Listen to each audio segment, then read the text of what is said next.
Alrighty, just to be respectful of everyone's time here, we are going to kick things off and we might have some folks joining us as we're kind of getting started. But a little bit about what we will be discussing today. If we can hop to the next slide, Rebecca. First and foremost, just our typical welcome icebreakers, kind of getting the creative juices flowing.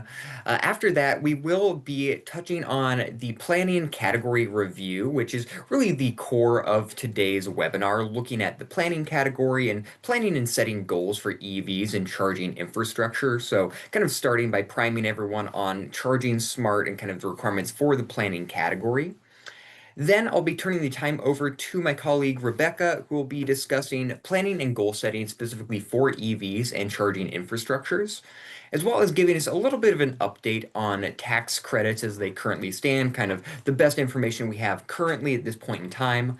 Then a little bit of an opportunity for some interaction with the group. We've got a Mentimeter that we'll be asking folks to fill out, followed by the program reminders, and then any remaining time for Q&As based on today's presentation. So if that sounds good to everyone, again, I believe everyone is already ahead of me, but if not, if you can take a moment to change your Zoom display name just so that we know what community you're here representing. And once you've done that, if folks could take a moment to please answer this icebreaker question in the chat, which is, does your community have EV charging infrastructure deployment goals, or have EV or charging infrastructure deployment goals? And if you do, feel free to include if there's any specific goals in there. Feel free to toss those in, including timelines, or if they're more general goals. Also, I think always just good to see what other communities are focusing on and kind of how those goals are formulated, especially in their planning documents. So we'll be keeping an eye on those in the chat throughout the day. Um, and if we can hop to the next slide, take a little bit of time to discuss the planning category here for the Charging Smart program. So if we hop to our next slide, just a little bit of a primer on the planning category. I think always good to remember that really this category and the actions found within the planning category are really foundational for all future work for EVs, in part because you're indicating both to the community and to city staff the community's intentions with regards to EVs, but also by weaving it in through multiple planning documents, able to prevent silos from forming, making it so that EVs kind of become in the purview of a lot of different departments and tied to a lot of different planning documents. I think a really good way to ensure continued progress, but making it so that really EVs and EV infrastructure interfaces with a lot of different planning activities and people that would be involved in the planning process. So for planning documents, EVs could be included in things like EV-specific plans, EV infrastructure plans, small area plans, think of neighborhood plans or downtown redevelopment plans. Also, functional plans like climate action plans and transportation plans, and of course, kind of that upper level, including EVs and EV goals and comprehensive plans. Again, imagining more of an ecosystem forming where we're not just discussing EVs in one particular plan, but it really is permeating throughout all of the different hierarchies of planning documents within the community. If we hop to the next slide. Now, in Charging Smart, we do identify some best practices associated with the planning category. First being establishing community EV vision and goals. So again, this is really going to be what helps to direct EV related initiatives is by having kind of this idea of what we want the future of EVs within our communities to look like. By establishing that early on and including that throughout various planning documents, again, kind of gets the entire community on the same path towards the ultimate goal that we've identified through this EV vision process. Other best practices that have been identified within the program, again, I kind of touched on these, but addressing EVs in a variety of different locations. So, including small area plans, citywide plans, more infrastructure and functional plans, again, those climate action plans and sustainability plans, and of course, comprehensive plans. So, once again, just kind of reiterating that ideally plans or goals and strategies surrounding EVs should be included at kind of each level of the planning process and each of these different planning documents over time as you're kind of updating these. And if we can hop to the next slide. Now, in terms of what is required for the different designation levels with regards to the planning category and the actions found within the planning category. So, for bronze level designation, no specific planning action required. However, there are 10 required points from the planning category. So, a bit of a choose your own adventure. As long as you're getting those 10 points from the planning category, that suffices the requirements for the bronze designation. In silver level designation, again, no specific requirements and also no planning category point total requirements specifically for silver. Again, you can choose to pursue planning actions and get those points towards your general point requirements for the silver level designation, but nothing specifically required to achieve silver in planning category. And then lastly, looking at the gold designation, this is the only of the designation levels currently that has a specific requirement for planning category actions. And the specific requirements here that we'll get into in more detail in a couple of slides, but they're really surrounding addressing EVs in either functional plans or in a comprehensive plan. And again, we'll kind of get into what those specific requirements are, but for the time being, gold designation kind of requiring that communities address EVs in at least one of their major planning documents. Now, if we hop to our next slide, some other things to consider as you're planning for EVs, and again, thinking of, the planning category and how EVs interface with it, this is really our opportunity to guide the direction of EVs in the community moving forward, and sometimes on timelines of decades rather than just years. So some things to really be thinking about. How through your planning process can you make sure that EV infrastructure is evenly distributed throughout your community, making sure that the benefits of electrification are going to be shared by all community members ideally? You can also think about what ways can our community work with and collaborate either regional organizations, perhaps the county, thinking of larger scale electrification efforts and how your community's efforts might fall within those. So just thinking about the big picture and how your community's actions might fall into that. Also thinking about specific locations for EV chargers. How can you, just based upon your goals and kind of that EV vision statement that your community may decide to create, how do the proposed locations of EV chargers really support that EV vision? Again, trying to make sure that your EV vision is informing all actions related to EVs in the planning category.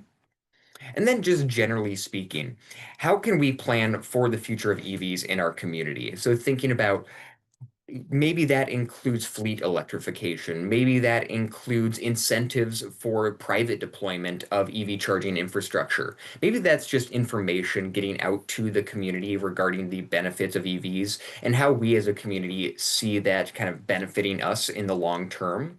Again, all really things to be thinking about as you're including EVs in your planning documents. Now, if we can hop to the next slide.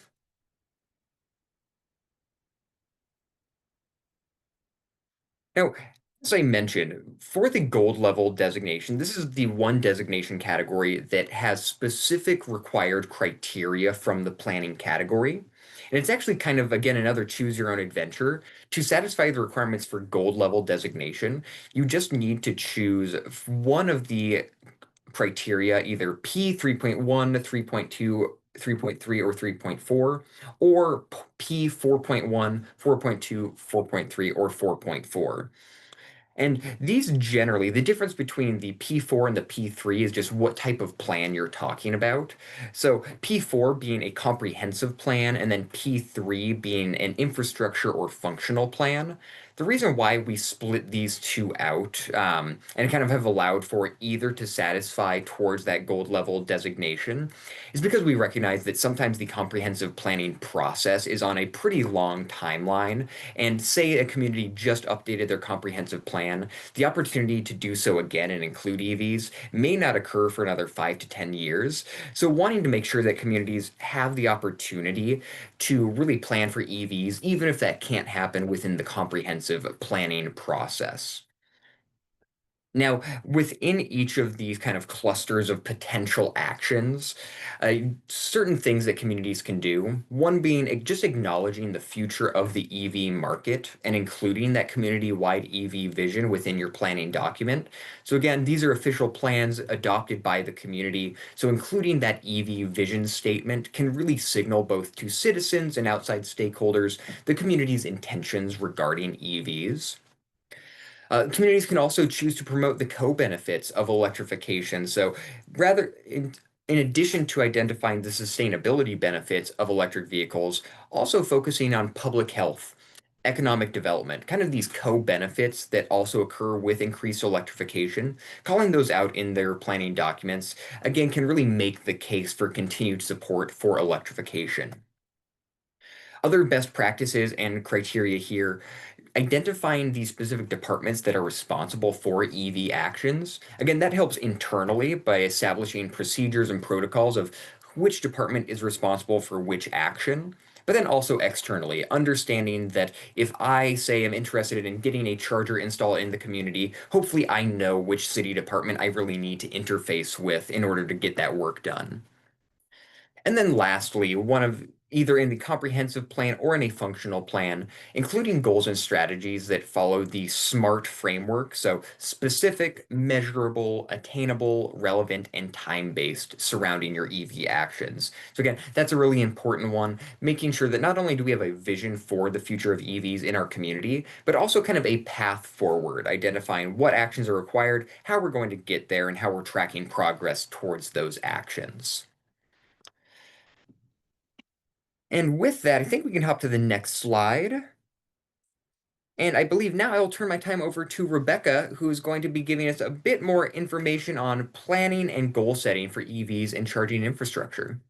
Yeah, thank you, Jem, for that overview of the planning category. I think, we view planning as really foundational for our electrification work. And I feel like quite a few of you on the call indicated in the chat that you do have some planning goals and perhaps strategies that are already integrated into your community. And so please, as we're going through this rest of this presentation, if you have questions that might be specific to your community or in general about planning and goal setting, or maybe what to do next, feel free to put those in the chat. We I might be able to answer them as we go, but we'll definitely cover them at the end as well. So I do want to acknowledge that a lot of the guidance that we're talking about planning comes from what is called the Electric Vehicle Roadmap Toolkit that was developed by Xcel Energy. And it gives a really great walkthrough of if you are interested in transportation electrification in your community. It provides a lot of resources and, as I mentioned, a walkthrough of how a community can do that. And part of the toolkit is a great section on planning. So I just want to acknowledge that and let you know about it. I think even if your community isn't in Xcel Energy territory, it's a free resource that's available on the web. And so you can utilize the resource even if you aren't within Xcel territory. Something else to note is that it has, within the planning process, it has a lot of great templates and linked resources that you can use. And I'll be sure to highlight some other resources that are available to your community throughout this presentation as well. So when we're thinking about creating a plan for EVs and charging infrastructure in our community, there's a lot of different ways that that can look for your community, and perhaps you've already done some of this. But the timeline and level of engagement that is involved in planning for EVs within our community can really differ from community to community based off of perhaps what you've already done or kind of what your end goal is. So we'll dive in this next bit of the webinar into each of these different steps in more detail, and I'll be sure to highlight some key resources or key considerations and perhaps some best practices for each of these throughout. And I do want to just acknowledge that we're laying out this one pathway, and that it's a good pathway and it's useful for many communities, but you all are experts of your community and you know where you're at and what makes the most sense for your community. So it might communities might choose to approach planning processes in different ways, and that's okay too. Um, Additionally, I do want to note that here at GPI, we're here to help you if you have questions or thoughts, or perhaps you have these goals, but you're not sure how to get to those goals. We're happy to help you think through that and act as a sounding board or review and that you might be developing in terms of planning for EV. So, please use us as a resource. We're here to help. For the different steps, the first step is identifying and engaging stakeholders. And, depending on the type of planning process that you want to go through, uh, it might involve a variety of different stakeholders. But definitely, I think regardless of your process, it's really important to include internal stakeholders. So anyone that really would perhaps be involved in any way of including EVs or charging infrastructure within your community. So involving those key decision makers and municipal leadership from the start, I think can be really helpful in making sure that there's buy-in to whatever process or planning information you're creating. But also it's good to include people like your department heads who, might be eventually implementing using municipal electric vehicles. And so kind of thinking about that, who do we want to be involved based off of our end goal? Additionally, external stakeholders could be engaged through this process. Want to highlight, there's a whole list here, but I do really want to highlight engaging your electric utility can be really important in your planning processes, and can support the process that your community is going through, as well as if you are looking for community members and community groups, thinking about who have the highest barriers to accessing electric vehicle technology and perhaps making sure that we're engaging them so that we have all perspectives within our community.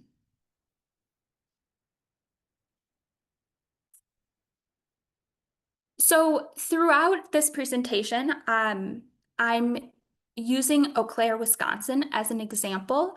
They went through the planning process using Xcel Energy's toolkit.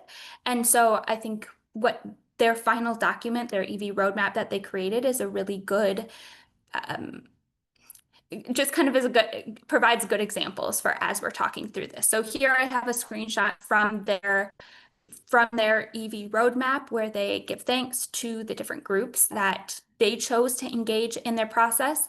You can see that there's a variety of different city staff who were involved in the process, as well as external partners, including their MPO and electric utility.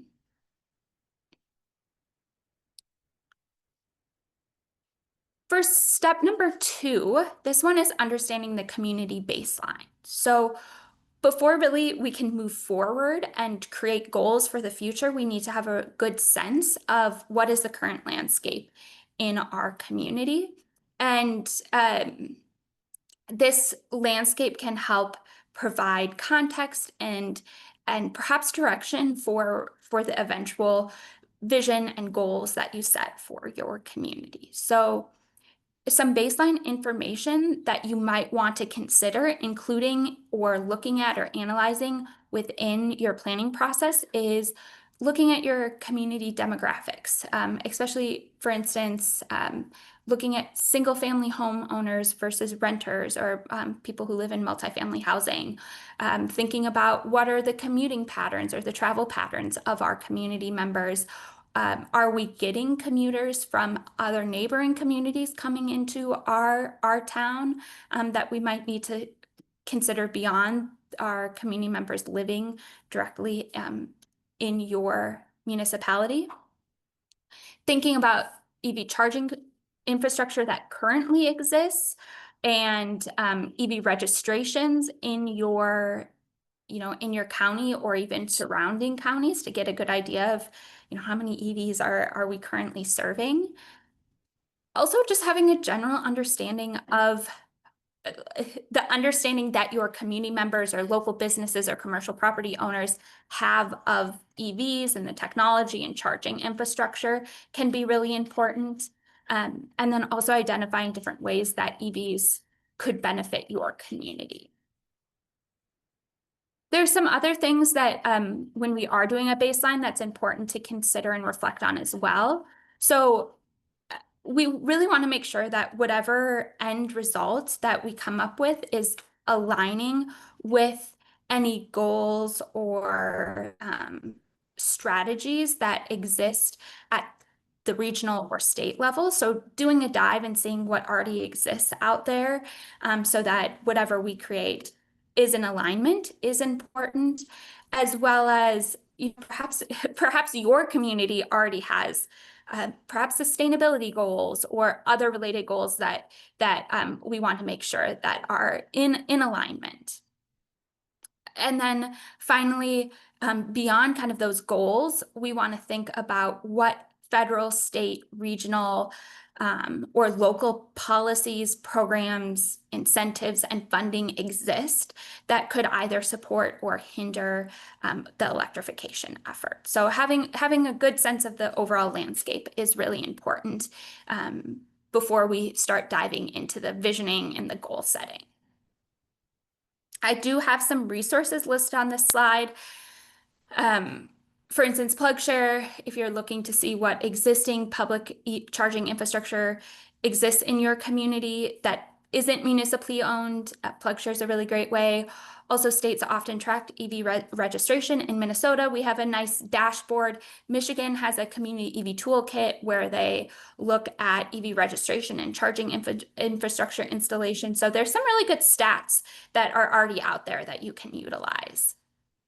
If you're interested in this for your region or county or state, and you're not sure where to find it, please reach out and we can help connect you with that information.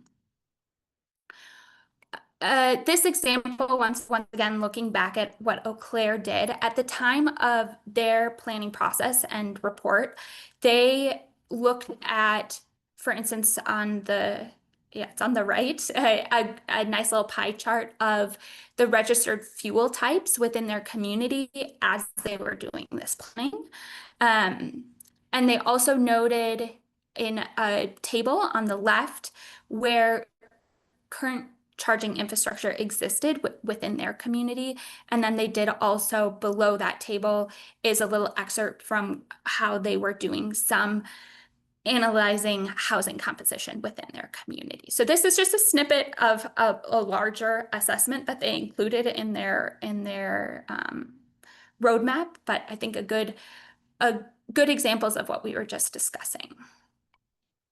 So step 3 would be to then create a vision statement. Once we understand where we're at, we want to look forward into the future and say how we want EVs and charging infrastructure to show up in our community in 5, 10, whatever its time frame is, years.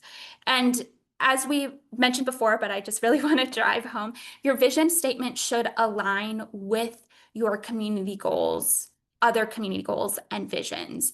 And when we are doing this visioning process and creating this vision statement, the vision statement can inform our future goal setting, which we'll talk about next. But some things that are questions you might want to be asking yourself that your vision statement should answer is where do you want to go with EVs and charging infrastructure in your community? And what will success look like within your community? And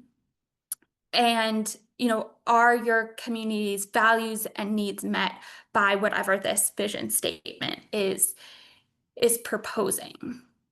We have GPI created a community EV vision worksheet, which does provide some examples of community visions and kind of prompts you to walk through and ask yourself some questions to help guide your vision statement process. For Eau Claire, they previously to their EV roadmap, they had developed what they called the Renewable Energy Action Plan, or REAP. And so they already had a statement related to sustainability goals that they wanted to make sure that their EV vision was in alignment with. So used the um, they used the REAP vision statement to help guide the creation of their more specific EV vision statement during this process. So I think that's a really good example of how we should be incorporating um, goals that already exist to help kind of support and further the EV specific vision statements. As Jem was mentioning, there is a 10-point requirement for earning bronze within that planning category. And as Jem said, we do not dictate what specific action it needs to be. It just needs to be 10 points anywhere within that planning category. Many communities choose this P1.1, create a community-wide EV vision, as those 10 points. So and oftentimes some communities choose to first create this EV statement, and then maybe put a pause, have the statement, and later down the line they'll kind of move forward through the rest of the planning process, where they incorporate goals and strategies and implementation plans um, for for this process. One of the reasons that a community might do that is they want the vision statement, but perhaps there's a planning cycle for, perhaps a sustainability plan or a comprehensive plan that's coming up, and they want to incorporate the EV planning into that overall process. So they might choose to wait. On the flip side, some communities decide that they want to create a standalone EV roadmap planning document, and then fold those goals that result from that planning process into other larger planning documents, such as a community's comprehensive plan or climate action plan. So, like I said, this planning process is we can provide guidance, but there's no one right way to do it. And so, I think I'm just saying this to give you different options for how this planning process could look within your community. So if you decide, we've created this vision and now we want to move on to the next step. Step number 4 is identifying priority action areas and developing goals. So saying, so sometimes I think I get a little bogged down in like vision statements versus goals versus strategies, and those words can all kind of start to sound perhaps the same. So what I really want to drive home here is that now that we have a vision statement, we really want to start to narrow down our scope and identify exact actions that the community will take. So for this identifying priority action areas, what we're doing is we're picking out broad buckets of work within transportation electrification broadly that your community might have interest in pursuing. So those buckets of work, kind of broad buckets of work, could include updating zoning codes and zoning practices, education and outreach for different groups within your community, or perhaps municipal fleet electrification or expanding public charging infrastructure. So kind of broad buckets. One thing that is a bit by design, but you could pull inspiration from the 6 categories of action that the Charging Smart framework has. So planning, regulation, utility engagement, government operations, shared mobility. Those main 6 buckets are similarly grouped. We've grouped actions into broad buckets. So you could look to those 6 buckets to kind of help you choose perhaps some priority areas where you would like to focus. And then when you are identifying priority action areas, some elements to consider would be, what are our community needs and interests? what resources are available, and then is this something that perhaps would have support of our key decision makers? And then once you have those priority action areas, I'm not going to touch on it too much right now. I have a slide in a couple slides where we'll dive into it more, but then we would want to create some goals around those action areas. So, Eau Claire did this by they identified three priority action areas that they wanted to focus on: municipal fleet electrification, public charging infrastructure, and community outreach and education and building partnerships. And they even went a little step farther in the kind of box off to the right. They took um, they took each of those main buckets, and within the buckets that kind of created some smaller priorities within that as well, which can be done. So for their municipal fleet electrification off to the right, I have some examples of the smaller priorities within the larger bucket that they teased out.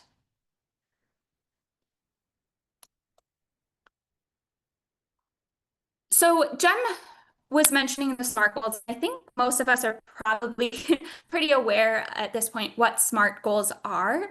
Um, I do want to, for the sake of completeness, just touch on it briefly and also highlight that for many of the actions within the planning category, it does specifically say that to get credit for a specific planning item, the goals that are developed need to be SMART goals. So we really want to make sure that SMART goals are incorporated in whatever planning process that you're doing. These sort of goals have like kind of carry the most weight and are the most well formed and set us up for success for moving forward and accomplishing these goals in the future. So, as Jem mentioned, we want it to be a specific goal that states who are we talking about, what are we talking about, where are we talking about it. We want to make sure that whatever goal we have can be measured through and tracked through data.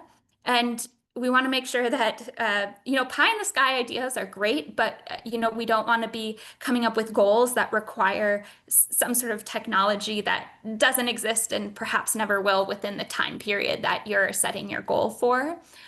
We want to make sure that, as I've mentioned before, but we want to make sure that whatever goals we're creating are realistic and align well with whatever municipal strategies or other underlying goals the community has. And then, of course, we really want to make sure that we are giving a timeline to each of these goals so that um, we kind of have an end goal and date, and that it's not just kind of a nebulous, we're going to do this. By putting specific dates on it helps us move forward in the right direction. So something to always have in the back of your mind as you're walking through these planning processes. Eau Claire did this by, for each of their buckets, they created a goal for that bucket that they were interested in pursuing or priority action areas. So, for example, for their municipal fleet electrification, they said they wanted to replace 15% of the municipal fleet with EVs by 2030. This sort of goal meets those SMART goal requirements. It's something that seems achievable. They say 15%, so it's something that can be tracked. And they're specifically stating we want it to be the municipal fleet that's being electrified, and we want it done by 2030, thereby giving it a time frame to accomplish the action in. Step 5, second to last step, is then once again, we're really narrowing and winnowing down into once we have those priority action areas and goals, we want to develop some strategies for achieving these vision and goals. And essentially, when I say strategies, that just means steps for reaching the goals that we set. So, a silly little example I thought up was, if my goal is to make a peanut butter sandwich, I might say I need to budget for my ingredients, I need to buy ingredients, and I need to lay out the supplies that I need, like a plate and a knife, to make my peanut butter sandwich. And those would be my strategies for my overall goal of making a peanut butter sandwich. So, one thing I do want to note is that within the planning process, you can start out with like a whole bunch of different strategies. You can just, once you have your goal, you can brainstorm lots of different ideas for this, but then it's helpful to then sort through them and decide which strategies are both the most feasible and the most likely to move the needle towards reaching your goal. Um, and one of the things to think about when we're doing that prioritization is, what's the impact? What resources are available to us? And do we have leadership backing in this action? Because that always is helpful for, as I'm sure you're all aware, for getting things done within our communities. So Eau Claire did this for their municipal fleet electrification goal. They came up with 10 different strategies that they thought would get them to this final overall goal that they had. I will note here, while we're not talking about it, but I do want you to notice that there's some timelines involved within these different strategies as well. So finally, once we've done all of the visioning, goal setting, and developing strategies, the last piece would be to create an implementation plan. So once again, we're continuing to whittle down to be more and more granular and specific on what we're going to accomplish and get done and how we're going to get there. So um, when we're creating a plan for implementation, this is saying, okay, this is timeline that we're going to have. These are the key milestones that we want to meet. These are the people that are responsible for getting this action done so that it's not just a goal that's sitting out there with no one attached to work on it.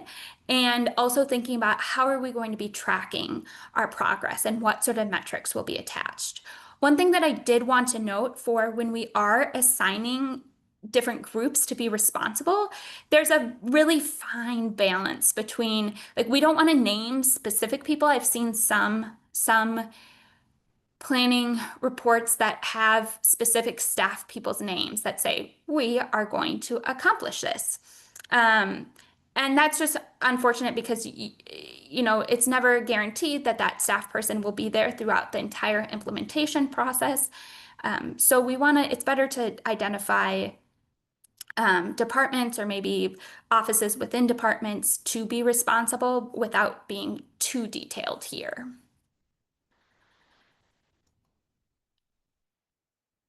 Claire did this by within their target areas or goals. They indicated what metrics would be available to them. And then they also created for each one of their strategies, they stated what departments will be responsible. Here are some key milestones as well. And if we think back to those strategies, they did have a timeline built out for each of the strategies for when those strategies would be worked on. So then last but not least, once you've done all this really great planning work, you don't want to just let it languish. You should make sure that it should be adopted in whatever form. In this case with Eau Claire, it was adopted into an EV vehicle roadmap or EV roadmap, but perhaps your planning process is a part of a larger comprehensive plan or climate action planning process, so that needs to be adopted. But whatever form it is, we want to make sure that it is recognized, and that is something that then we can turn to when we are looking to get these actions done. A few other examples: South Bend, Indiana has a vision, a goal, and strategies that have timelines. And Southfield, I guess I really like the Souths in my example finding, but Southfield did a little bit different. Whereas South Bend, Indiana was also kind of more of an EV roadmap, Southfield chose to put it within their comprehensive plan. And so they had two two EV related goals, but they made sure still to list who would be the lead, what the timeline and what the priority was for their objectives. So as I mentioned, if you're working on it, on developing a plan for EVs, or you would like to update your current goals that your community has, or perhaps you're thinking about what's next, please feel free to reach out to us. We can give you more examples or kind of help you think through what those next steps are to wherever you are at in the process.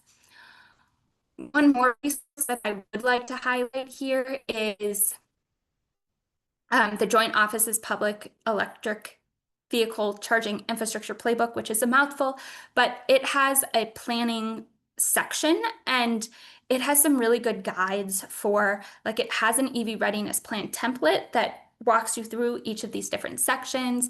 It has a document that has guiding questions that, as you're thinking about, how should we start this process or who should we engage, it walks you through different things that you should be considering and provides other templates as well. So I would really encourage you to look at this resource if you haven't already.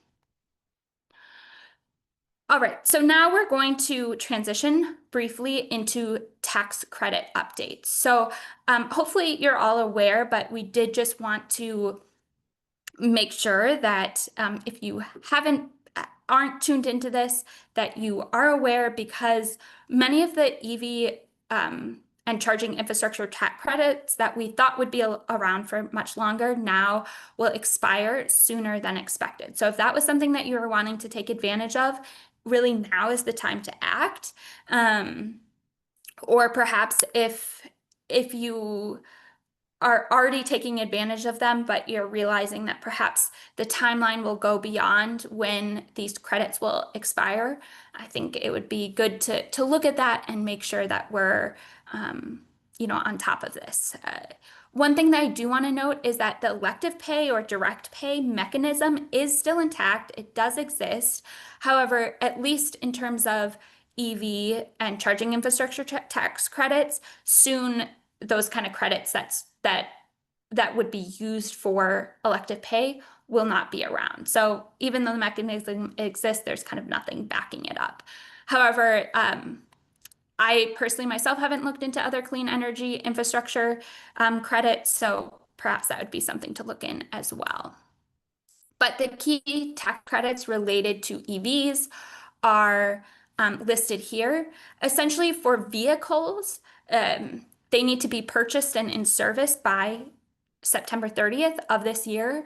And for charging infrastructure, there's a bit longer of a lead time there. The infrastructure must be purchased and in service by June 30th of next year, so 2026. One thing that I do really want to note here is that for municipal governments, you can't just have the vehicle on order. You need to have it in your possession and in service. Same with the charging infrastructure for it to be eligible for these credits.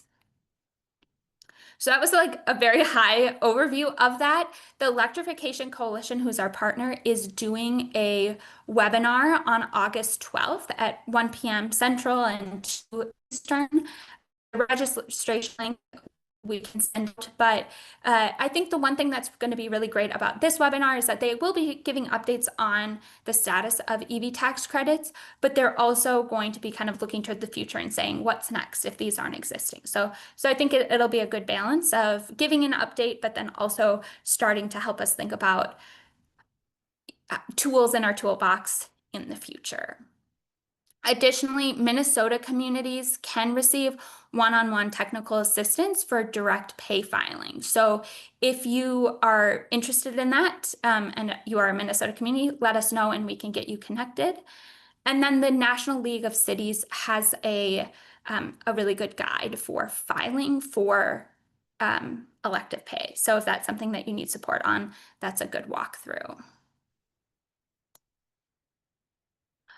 All right, so we do have about 15 minutes left. So if you all could bear with me and open up a browser or go on your phone. It's just a quick 2-question Mentimeter that I think would be really helpful if we could get your responses in. So if you go to www.menti.com and enter in, it'll prompt you for a code, and the code is 1403231, which perhaps Jem, if you could throw that in the chat, that would be really helpful. But if you could go on to Menti, and we have 2 quick questions that we would like your responses to. Um, so Jem, can you also confirm that um, you can see this Menti presentation that I'm sharing? Yes, I can. I am all in, and I'm seeing on my screen just you are all set waiting for presenter. Fabulous. Thank you. Thank you. All right. So you can also use this if you're using your phone, you can use the QR code. While people are working on getting that loaded, our first question is, we've been doing these webinars, and hopefully you've been finding them useful. One thing we want to hear from you are some topics that you would be interested in learning about during future webinars. If there's something that you think would be really helpful for you to see, feel free to add that information into the little text box and hit submit, and then it will populate on here. Um, we just want to make sure that we're providing you with the information that you want to hear.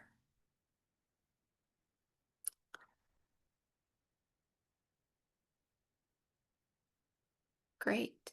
So I'll give you a moment more to think about that and insert those responses. You can do multiple responses as well, I'll say. And then a fleet analysis tool. That's great to hear. And that is something that we do have keyed up, but perhaps we can move that webinar up in our schedule. The next question will be, oh, some really good responses coming in. Thank you. But the next question will be focused on one of the actions within the Charging Smart framework is to have a conversation with your electric utility about EV collaboration opportunities. And one thing that we've been kind of noodling on at GPI is if communities would find it helpful or would be interested in having us help set up that meeting with your community and perhaps other peer communities in your area with the electric utility, to kind of get that conversation started, to hear about what programs your utility offers, and then talk about ways in which you can all be supportive of each other.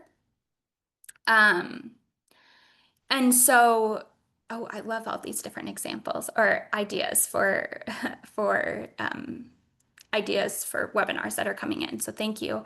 But so this next question will be asking if that's something that you would be interested in participating in if we were to organize that meeting with utilities, yourself, and peer communities to discuss collaboration opportunities. Feel free to keep entering in ideas here. I will move to this next slide where it's asking that. I will say that it's going to ask for your name, your community, and if you're interested, yes or no, and it will not show up on the screen. So feel free to give your true and honest answer.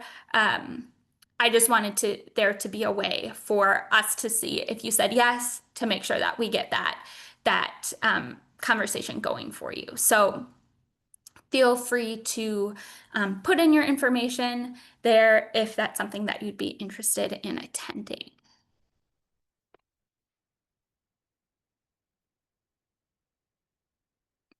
Great. And I realized the downfall of not being able to see it on screen is that I also now I'm not sure if you've responded or not. So I'll keep this open, but for the sake of time, I'll just minimize it and we can move on to the next section. But feel free to keep entering your answers into this Mentimeter. We really appreciate your feedback and thoughts. So some just broad program reminders is that you can meet with us at any time on any topic. We have a bookings link that we'll send out afterwards that you can go select one of the GPI staff that you would like to speak to, and it'll prompt you also for like, why do you want to speak with GPI? And if you could just give a brief explanation to why you would want to meet with us, just so that we can come to the meeting prepared. But you can select a time that works best for you. And they're for hour-long increments, but if you need more or less time, you know, that can be adjusted as well. But it's a really slick way to meet with GPI staff, and I would encourage you, communities have been taking advantage of it, and I would encourage you to as well. And then just as a reminder that we do have a Charging Smart program guide to help provide descriptions of each of the actions and additional resources that are available to you. I will say that it's best to go to the Energy Ready website and download it. Sometimes there's updates that are made. There was most recently one earlier this month. So the best way to make sure you have the most updated version is by going and obtaining it through the Energy Ready website. So we do just have about 7 minutes here or so. I'm not seeing perhaps, or maybe any questions in the chat, but if you do have questions of us, feel free to either unmute and ask them or put them in the chat, and we'd be happy to get to them. I will, while people are thinking about that, I'll say thank you for coming. Here's our contact information if you need to get a hold of us, and I will just stop sharing my screen for the question part. So I'll pause for a moment to see if there's any questions.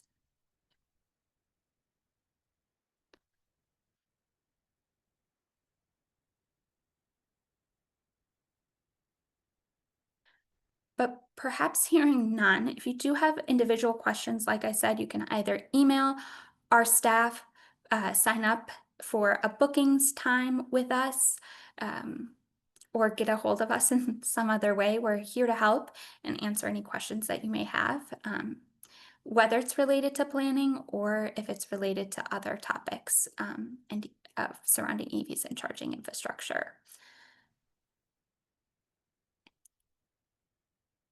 So hearing no other questions, I do just want to reiterate once again, thank you so much for coming, and don't hesitate to reach out if you have any questions or need support in any way. And I'll give a few minutes back to your day. So thank you all, and have a fabulous, I think it's Tuesday today. Bye all. Bye, all.